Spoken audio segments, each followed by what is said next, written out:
What's up, everybody? What day is it? I think it's Thursday. Thursday sounds right. I have no idea what day it is, or where I am, or who I am, or any of the above.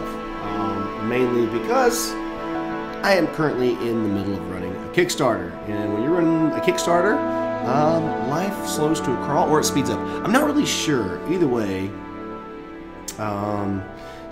Jacob, I hear there's a new hot one. Spirit of the Title, Jagged Earth from Cloudspire. Yeah, there's a bunch of great stuff on the old Kickstarter for board games.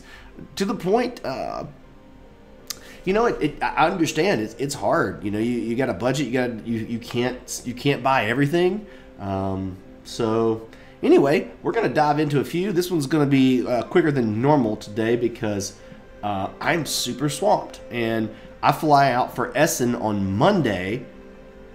Pro tip: don't schedule a Kickstarter in the middle of Essen. It will stress you out a little bit. So there's that. Other than that, I'm gonna drink some coffee, and we're gonna look at some Kickstarters. First up is gonna be this beaut right here. Hold on, let me zoom in, because last time that I wasn't zoomed in, I got yelled at. So let's make it big. How's that? Does that work? Okay, cool. I don't think this one needs much explaining. Cloudspire from Chip Theory Games is sitting at a nice little $445,000. It's you know, it's doing pretty good. It's doing pretty good. The thing about, and some of these you're going to see that I've already backed. Like I already backed this sucker right here. I got it first day when it first came out. This isn't, again, not a normal week for me. So, wow, the game's gorgeous, and I got Undertow and got it recently and was looking through it, and just everything about it's just so ridiculous, like over the top. Love it. There's something insanely satisfying about a neoprene die cut mat. Like, that is just so good.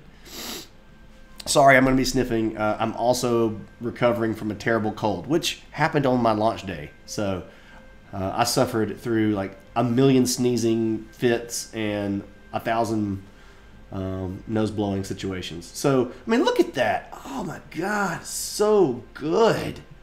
So pretty. Tower defense is a fun thing. You know, I played a lot of that, even like back in the early PC days when tower defense games on PC were a big thing. I played a lot of tower defense. Then I played a lot of it on apps when apps first came out. So I don't even need to know much about this game play-wise, because for me, there's a couple factors that kind of tie into a Chip Theory game. They don't come to retail. They offer the game more affordably through the Kickstarter than they do through MSRP, and they do a pretty tight print run. So typically their games sell out and they don't have any more. So the only way to guarantee you're going to get their game is by backing the Kickstarter. So it's, you know, high quality components. You know, it's not a cheap game. I think they do have a $100 tier. I did not choose that one. They do. They have a $100 entry level, which I think Adam said was one of his. It's the most competitive price point they've ever got into at this point. Then there's a 150, and there was a 600 apparently. I did not go for that one. And there's the 250 all in the complete collection, which is what I went for. You know, normally I'm probably not going to drop $300 plus shipping to get a game very often, but after I saw Undertow, I knew that I was going to be backing every single game that this company does, because it's just really hard to match this type of quality in most games. So yeah, cool. So I think this is one that you should check out. You know, maybe you only want the $100 bits, you don't want to get into the 250, then we can just meet up and play my version that's way more cool.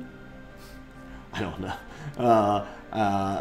But the idea of these mats are super, super innovative. I love that. And obviously the look of it is just gorgeous. So this one's not even getting my normal breakdown. This is just strictly going off of previous games, look, quality, and knowing that it's going to be hard to get afterwards. Look at this. So this is what you get. Boom. See right there, 30 bucks off MSRP. And because they don't sell into distribution, into retail, the only place you're going to be able to get this is off their website. That they can make that a true statement. So this means this game will be 130 bucks on their website after the Kickstarter. So you're essentially getting 30 bucks off. What a deal. 40 bucks off here and 55 bucks off here. I got the best deal you could get. I saved $55. Don't come in here talking about you could have saved 300 and 250 or whatever. I don't need that negativity in my life. Okay? Oh, there's add-ons? I didn't know there was add-ons. Oh, I'm going to spend more money. Oh, look at this stuff. Jank. What? Faction Spire Miniatures. Why did I scroll through this page? Premium health? Jeez, I'm about to drop $500. Like those stretch goals. Look at those things. Getting knocked down. Anyway. Whoa. Custom chip stack organizers. Love that. Love that piece of art too. Look at that. That's so cool. Got like electric arms. Anyway. This one's easy. You should check this out. No matter what, Cloud Spire, Chip Theory Games, looks awesome. Next up is Dreams of Tomorrow. This is by Weird Giraffe Games, Carla, up in Huntsville, Alabama. Alabama, what? Carla has done 4 previous games, so she's not a brand new creator. Oh, I wasn't following her already? What's up with that? Super Hack Overdrive, Stellar Leap, Fire in the Library, and now Dreams of Tomorrow. First off, this game is stunning. Look at it. It's so just gorgeous. And look at this, kids. Look at that. This needs 500 bucks to fund. So, and it's only 22 bucks. So that's, you know, affords. I want to say I saw Charlie from Ding and Dent, if I'm not mistaken, talking about this game, and I typically really like what he likes. So, that's a big thing that I'm a big fan of. Is there's certain, you know, reviewers that I'm like, oh, if they like a game, that's probably something I want to check out. And so I'm looking forward to this one. And let's see, where are? Oh, Rado got a hold of it. I'll definitely watch that. Dreams of Tomorrow is a hoot, a constant battle of wits. If you're playing in nightmare mode, which I strongly recommend, it really makes the game crazy, chaotic, fun. Well, there you go. So the base game is $22 and looks like $7 for shipping. So you're getting in for $29. Cool. I like that price point. $44 pledge lets you do. We're giving you a way to give the gift of gaming. In addition to getting a copy of Dreams of Tomorrow for yourself, libraries are a place. Oh, you're going to get more stuff. Cool. Cool. Ooh, there's 120. You get every game they've done, and 150 you get Dreams and Fire in the Library Ultra. Cool, man. This is looking good. Got a Bebo, how to play, like that. Got Rado, he checked it out, always good. Got some animated GIFs here to explain gameplay. I'm trying to stop doing that. It's something you do when you speak on like videos and stuff. I don't normally do that, lip smacking when, but you're really trying to enunciate and articulate all your words. So you're trying to like constantly just make sure that you've, it's dumb. And I was listening back to one of my videos and I was like, I do that all the time. What is wrong with me? I don't do that when I talk. I mean, normal if you were just sitting in front of me. Dumb. Our brains are dumb. Okay. I like, whoa, Geek Dad. I really respect anything Geek Dad says. So I like that Dreams of Tomorrow has that puzzle solving feel to it, and I enjoy figuring out combinations of dream abilities to use to get my goal. Man versus Meeps. Your ability to rearrange and flip the cards that make up the rondelle in Dreams of Tomorrow is very unique and interesting. Trying to create action combos feels like solving a puzzle. I do like puzzles, and I also know that my wife really likes puzzles. So if a game is kind of has a puzzly feel to it, she's into it. So that's a big. I know I'll play it more, right? Edo said, mechanically, it's super zippy. Move, take your turn. It moves pretty quickly as players play. I like the art, the look, and the feel. So I'm gonna come back in here and watch a couple of these videos, probably tonight, because I need like some turn off my brain time. But that sometimes doesn't happen depending on how many questions I get in my Kickstarter. So, oh, look at these stretch goals. We got some stretch goals in here. So if you're watching this, there's 30 of you watching right now. Let's go knock out. She needs some BGG fans. That's easy. Some Facebook likes. Easy. Shares. Maybe you don't want to share, so maybe you want to skip that one. Twitter followers. No, easy. So there. Those 3, easy. I know sometimes people they don't like to share or retweet things, clutter up their thing, and put stuff in people's face. Get that. So there's Carla right there. Boom. And Husbo, Nick, and the Beebs. I don't know any of these other people. Oh, Katie. Katie actually did some stuff for, she did a game. Oh, gosh. It was the little action selection game with the toy, like the toy animals and the toy soldier things. Pretty cool. Anyway, all right. So that's Dreams of Tomorrow. Check that one out. It's really close to funding. Look at that. Somebody's backed it since we've been watching. This is a game I know absolutely nothing about. I just saw the cover image, and then I saw the amount of money that it was getting, and I was like, wow, maybe I need to check this game out. So I am literally, whoa. Look at those resin renders. That is a unicorn with wings, boys and girls. And I sure do like that. That posing looks familiar. Somebody go check my Paladin art from Guardian's Call. Wild Ascent. Wild Ascent is a 1 to 4 player miniature board game with player versus player and solo co-op modes.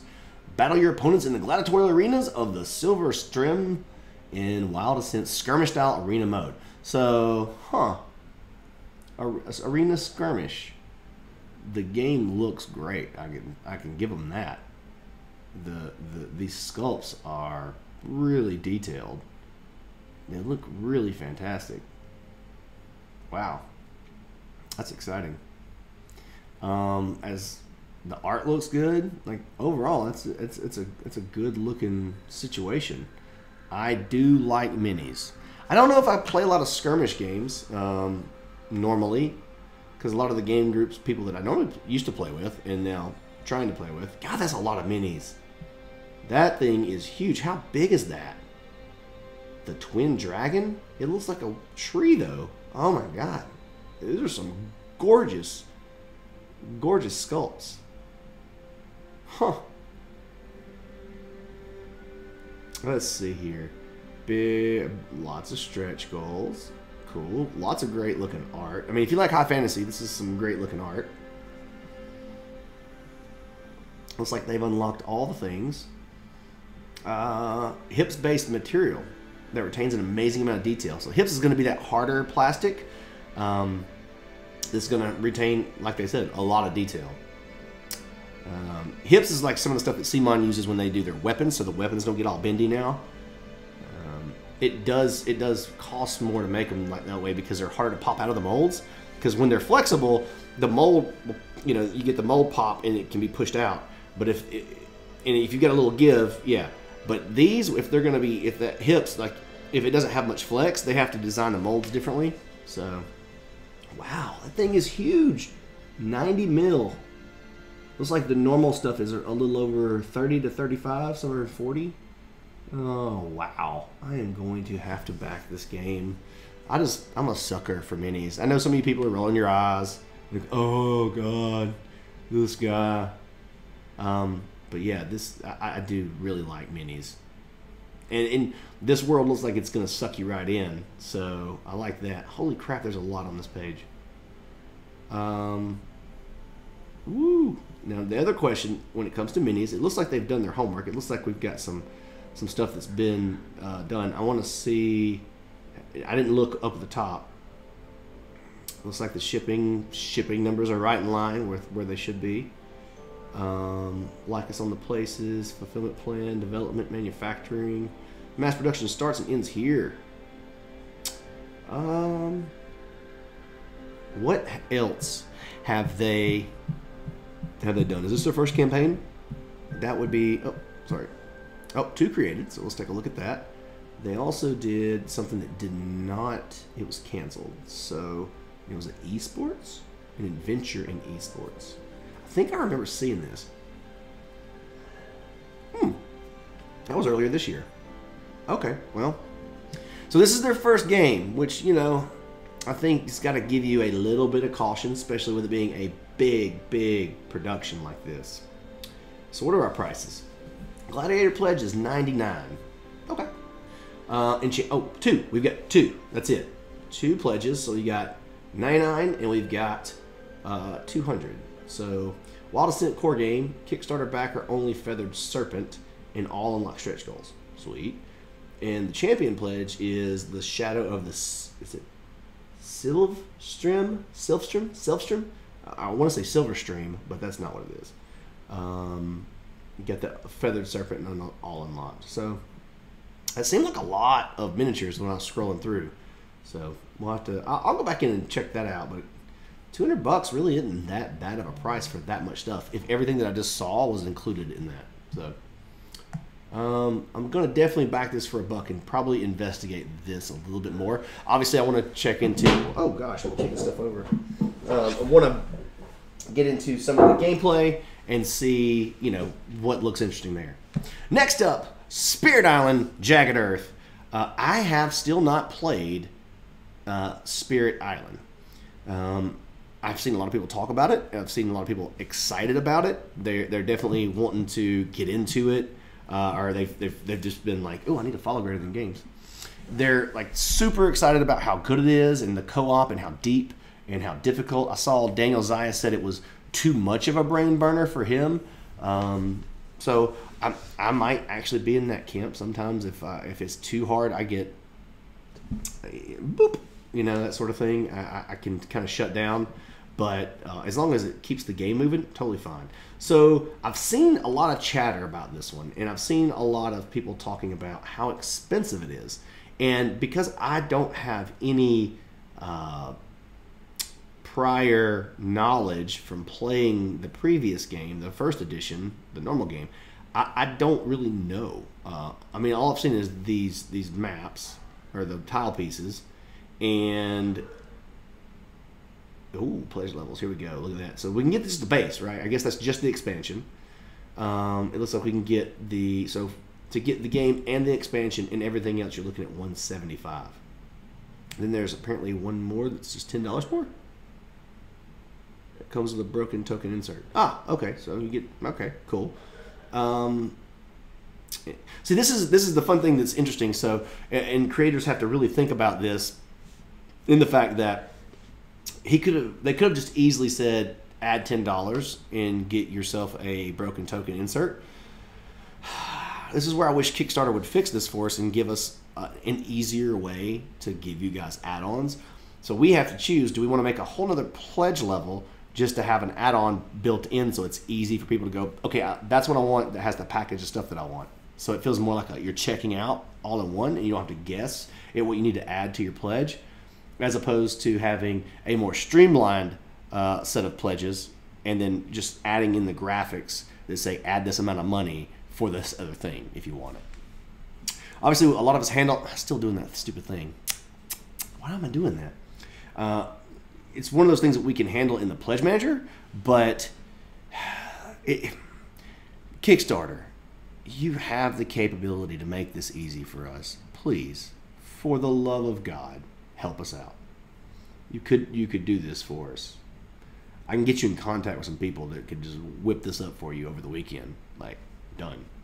It looks like they got a $300 situation. I don't know what that is.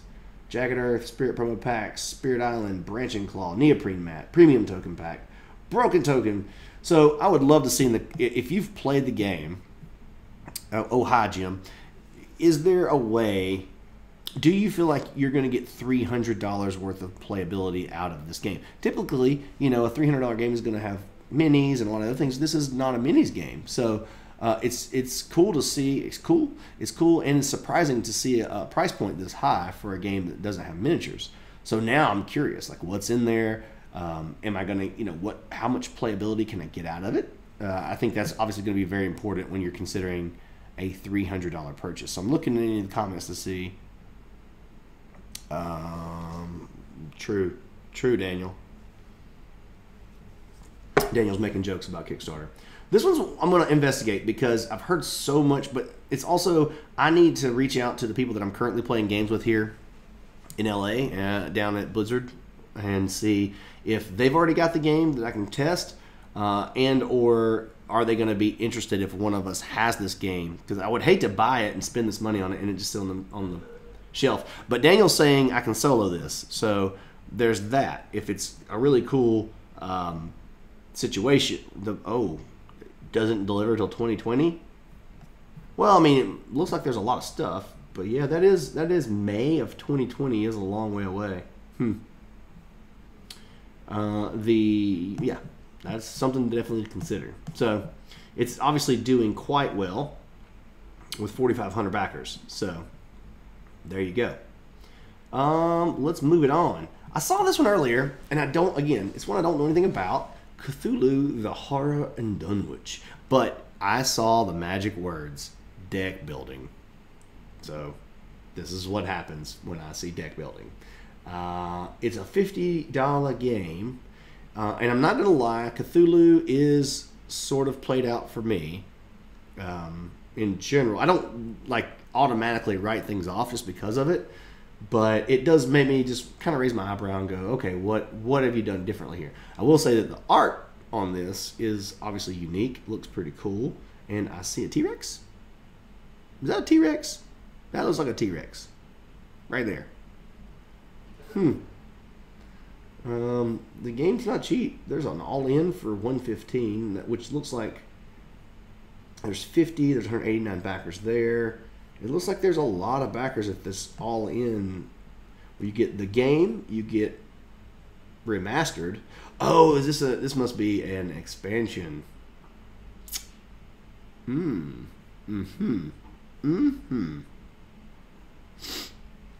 Well, all right then. You got a playmat, your name printed on a box in the instructions.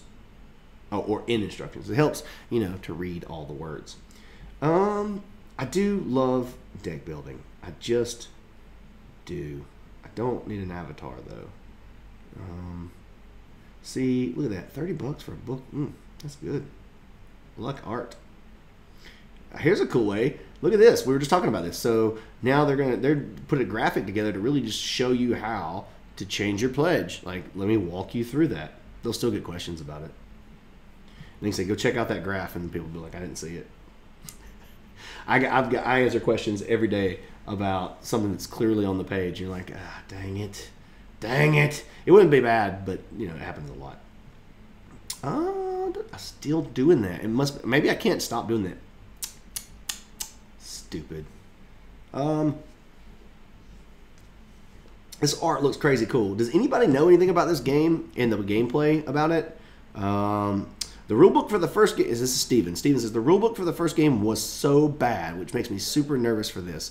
Though I hear it's been fixed and will be added to this. That does make me nervous as well, because if there's something I can't stand, it's a bad rulebook.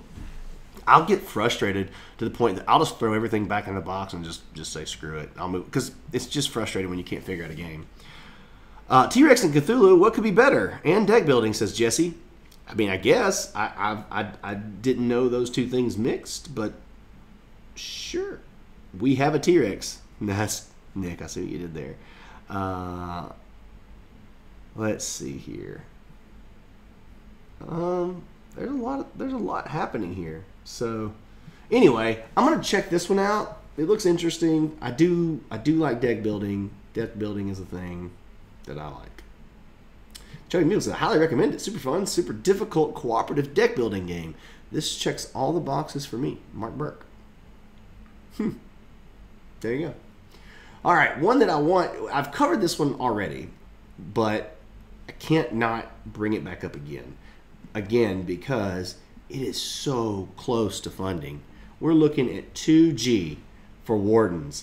Another Cthulhu game. However, this one's not deck building. This one is a miniature-based Cthulhu with, it kind of gives me that Eldritch Horror. Now that I've checked it out a little bit more, It kind of has that eldritch horror kind of feel to it, but then it's also got this little steampunk situation that's kind of cool.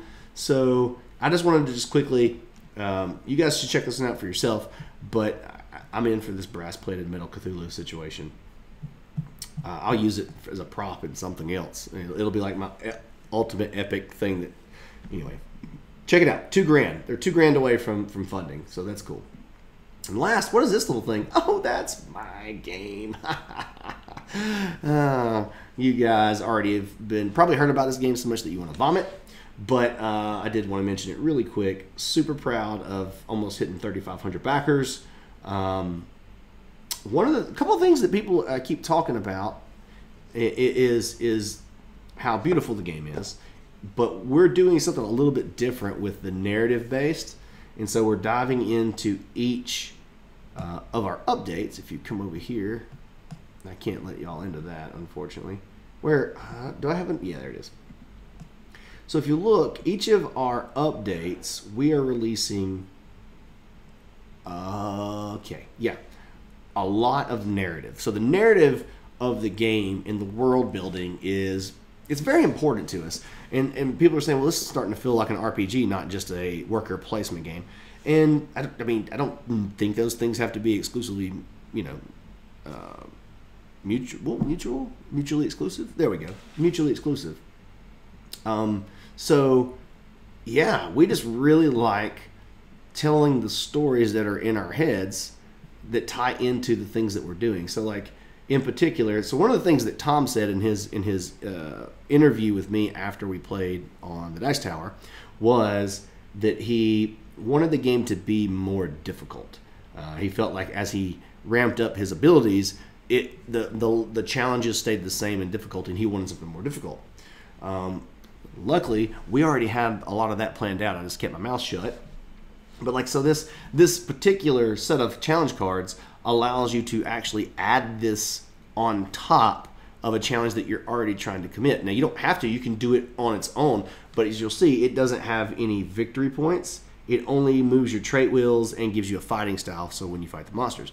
But if you're already getting points and you have something that you're combining it with at a location already, so like if I was at the Colosseum, I could add these water columns and be paired with it and then try to do all of it. So you can really like push your wheels all the way out and try to max those things out, because I think we actually just changed the balance is going to end up being a maxed out wheel will be 9 points instead of 7.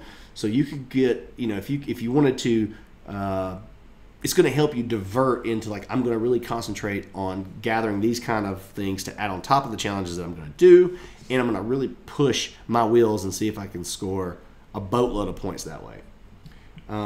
Plus, I mean, when the wheel goes up, you unlock powers. So like, if you were really pushing spirit, now on each turn when you're playing your stunt card, and maybe you've unlocked 3 or 4 as the multiplier, that is a super powerful situation. So as you can see here, we've got all of these like new monsters, the artifact cards. The artifacts cards are cool. They give you like an ongoing power, and then you can also discard your artifact for a super big power once per game. The judge, we can actually do some training against the judge. It doesn't give you any victory points. It just moves you up the judge track.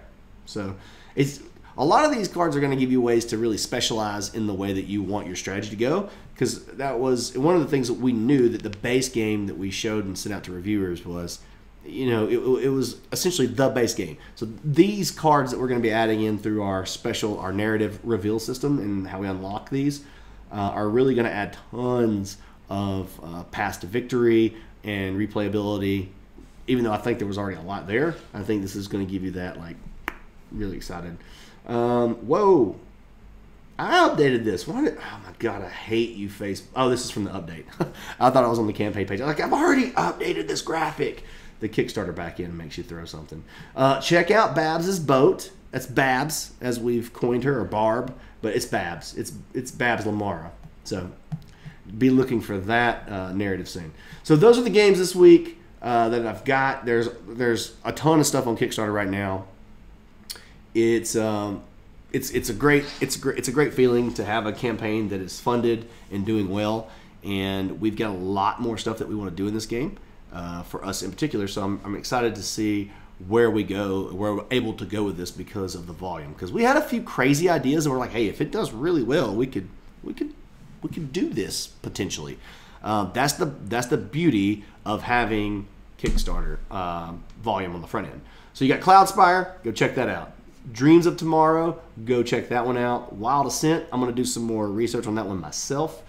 Spirit Island, I'm going to talk to a few people into comments and find out how easy that is to get played.